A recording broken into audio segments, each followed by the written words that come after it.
Baik Bapak Ibu, karena sudah 5:45, giliran saya hari ini men-share kebenaran firman Tuhan yang judulnya integritas firman Allah. Dulu saya taunya kalau integritas itu artinya satu kata, satu perbuatan. Jadi yang kita omong ya itu yang kita praktekin. Ya, tetapi ini tentang integritas firman Allah. Nah, integritas firman Allah adalah keyakinan bahwa seluruh isi Alkitab adalah benar, tidak bertentangan satu dengan yang lain, dan merupakan firman Allah yang sempurna dan berkuasa. Jadi ada urusan dengan puasa, ada urusan dengan iman, firman Tuhan, ya.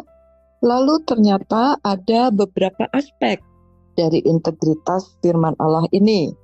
Aspek yang pertama, ada inspirasi ilahi.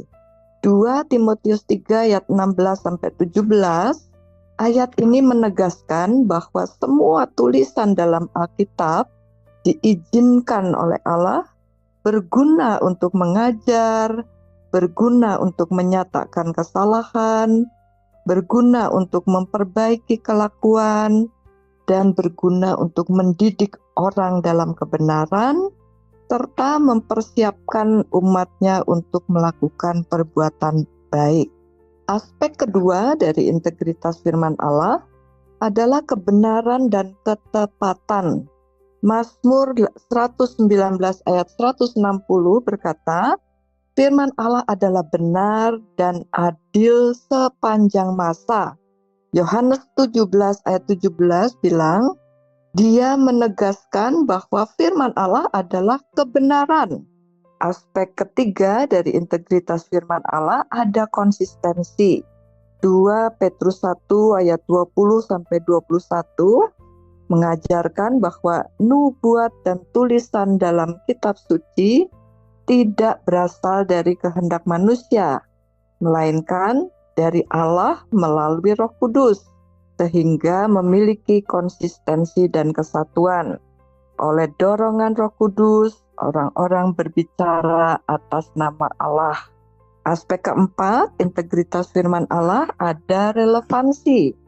Ibrani 4 ayat 12, firman Allah digambarkan sebagai sesuatu yang hidup dan aktif, hidup dan kuat, lebih tajam dari pedang bermata dua, dan relevan untuk menilai dan menembus hati serta pikiran manusia.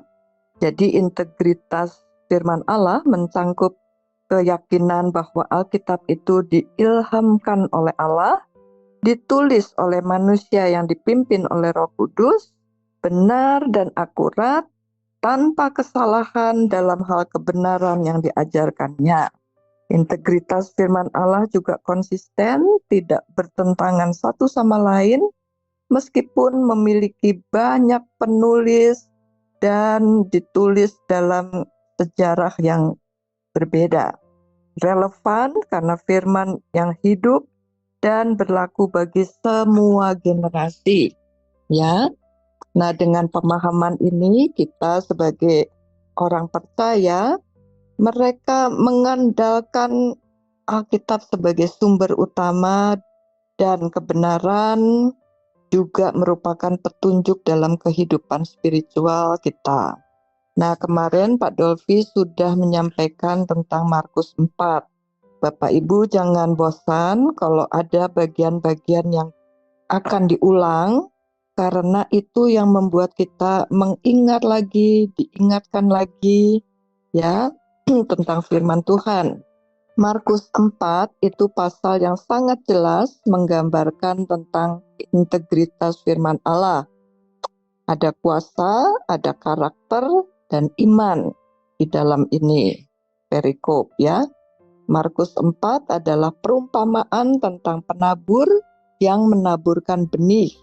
Nah, dalam Markus 4 ayat 26 dikatakan, beginilah hal kerajaan Allah itu, seumpama orang yang menaburkan benih di tanah, lalu Di Markus 4 ayat 14 dikatakan bahwa benih ini adalah firman Allah. Kemarin Pak Dolfi juga bilang bahwa Allah tidak bermaksud mengajari dan menjadikan kita suruh jadi petani, bukan. Tetapi Allah sedang memakai apa yang ada di alam untuk menggambarkan kebenaran rohani. Kita ingat juga Yohanes 1 ayat 1 bilang, pada mulanya adalah firman. Firman itu bersama-sama dengan Allah dan firman itu adalah Allah. Lalu di Markus 4 ayat 27 dikatakan, lalu pada malam hari ia tidur, pada siang hari ia bangun, dan benih itu mengeluarkan tunas, tunasnya makin lama makin tinggi. Bagaimana terjadinya tidak diketahui oleh petani itu. Nah, sebenarnya petani atau kita tidak benar-benar mengerti apa yang terjadi. Dari sebuah butir atau benih jagung yang kecil, kok bisa ya jadi sebatang pohon jagung utuh, bahkan muncul tongkol-tongkol jagung, berkembang biak 100 kali lipat. Sekalipun petani atau kita tidak benar-benar paham, tapi itulah yang terjadi. Itulah juga gambaran bagaimana kita membaca firman Allah, dan kalau kita membiarkan firman itu memenuhi hati, pikiran kita, akan mengubah sikap dan pengalaman hidup kita. Markus 4 ayat 28 bilang, bumi dengan sendirinya mengeluarkan buah. Firman Allah ditentukan untuk ditempatkan di hati kita, seperti benih jagung yang ditanam di dalam tanah. Kalau benih ditanam di hati kita, akan menghasilkan buah dengan sendirinya juga. Secara otomatis akan mengubah segala sesuatu dalam hidup kita. Bagian kita melakukan segala sesuatu secara bertahap. Mulai aja, kemudian berharap, lalu akan ada iman, nanti hasilnya akan muncul. Kita berkali-kali dengar, kerajaan Allah itu seperti benih. Firman Allah harus ditanam dalam hati kita dulu, lalu bertumbuh secara bertahap, pertama tangkainya, lalu bulirnya, kemudian butir-butir untuk memenuhi bulir itu. Ayat berikut mengatakan apabila buah itu sudah cukup masak, orang itu segera menyabit sebab musim menuai sudah tiba.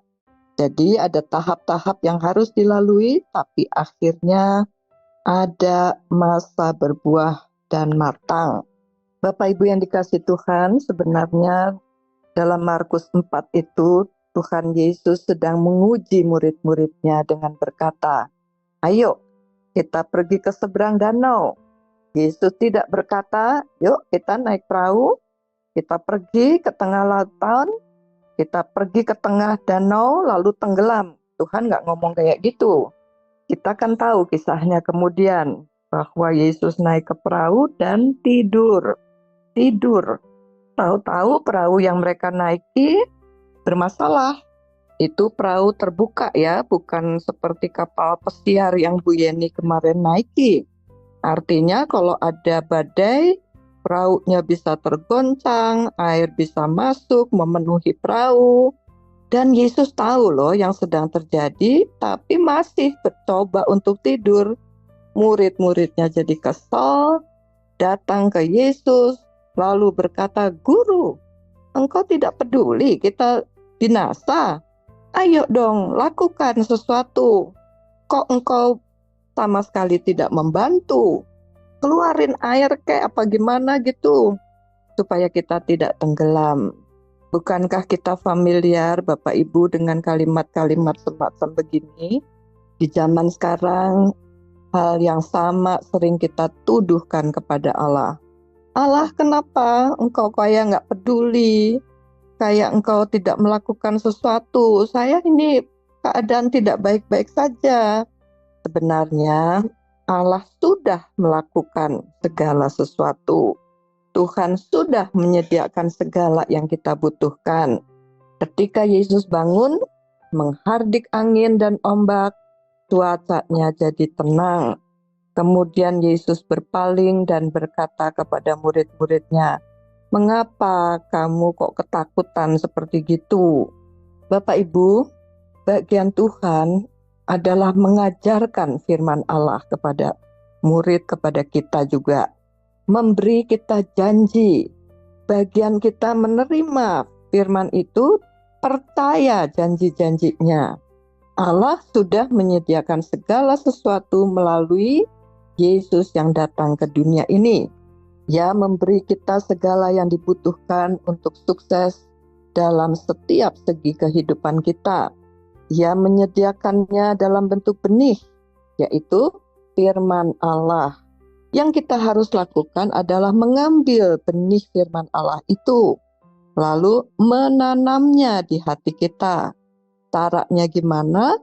Dibacalah firman Allah itu.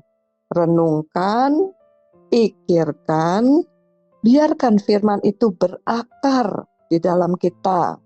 Inilah yang nanti akan membuat kita bisa berdiri, bisa menghardik, bisa menghentikan badai-badai dalam hidup kita.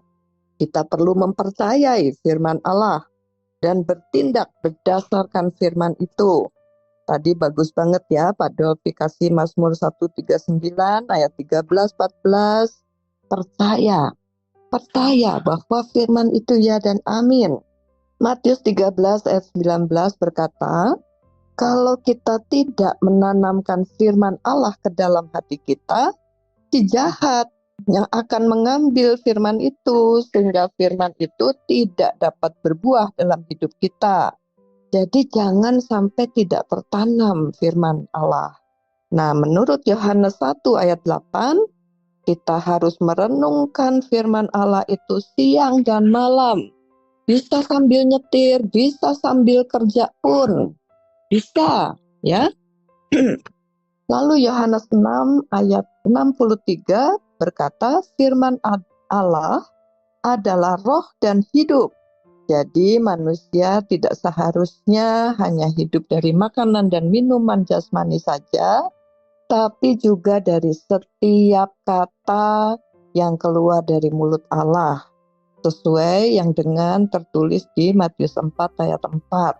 Ayat-ayat terakhir menurut Efesus 6 ayat 17, firman Allah itu seperti pedang yang bisa menghancurkan musuh.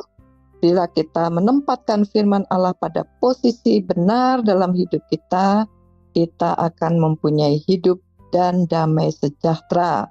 Tercatat di Roma 8 ayat 6, karena keinginan daging adalah maut, tapi keinginan roh adalah hidup dan damai sejahtera. Amin.